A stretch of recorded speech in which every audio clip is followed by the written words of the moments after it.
Recently, Senate Minority Leader Chuck Schumer has been at the center of controversy following his support for a Republican-backed short-term government funding bill. Despite facing significant criticism from within his own party, Schumer has firmly stated that he will not resign from his leadership position. The situation is drawing attention as it highlights ongoing divisions within the Democratic Party. To provide some context, this continuing resolution aimed to prevent a government shutdown by increasing defense spending while cutting $13 billion in non-defense areas. 9 Democrats joined Schumer in supporting this legislation, which has led to calls for his resignation from members of the Democratic Party, who feel he capitulated to Republican demands. Notably, Rep. Ivey was among the first to publicly voice this sentiment, expressing concern over the need for new leadership within Senate Democrats. Responded defiantly during an interview on NBC's Meet the Press, stating, "I'm not stepping down."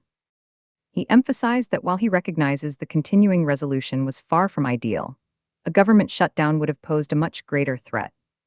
Warned that under a shutdown scenario, the executive branch could make unilateral decisions regarding essential services without any judicial oversight. A point echoed in articles by Peter Wade from Rolling Stone and Danielle Wallace from Fox News. This internal strife is relevant because it underscores broader issues within the Democratic Party as they struggle with messaging against former President Donald Trump and face challenges unifying their base. Criticism of Schumer's decision extends beyond just potential resignations. Figures like Elizabeth Warren and Bernie Sanders have publicly questioned whether current party leadership accurately represents grassroots interests or merely serves corporate elites. The implications of Schumer's vote are considerable. Indeed, these tensions continue to escalate without resolution. It may jeopardize Democratic chances in future elections, especially as many progressive groups are already rallying for primary challenges against established figures like Schumer himself. Historical comparisons can be drawn here. Similar situations occurred during past administrations, where party leaders faced backlash for perceived compromises with opposing parties. For example, when then-Speaker John Boehner faced dissent within his ranks over budget negotiations with President Obama back in 2013, it ultimately led to his resignation as well.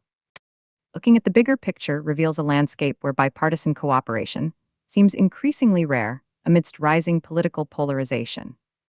Raises questions about how both parties might evolve moving forward, and whether such concessions will lead to more effective governance or further fracturing. In conclusion, while Chuck Schumer stands firm amid calls for change within his party's hierarchy, this conflict illustrates deeper divides not only among Democrats but also between party leadership and its constituents. As pressure mounts on leaders to reflect grassroots sentiments authentically, we must ask ourselves, true representation mean in today's polarized climate? It's critical to consider both immediate consequences and long-term impacts on American politics as we navigate these complex dynamics together.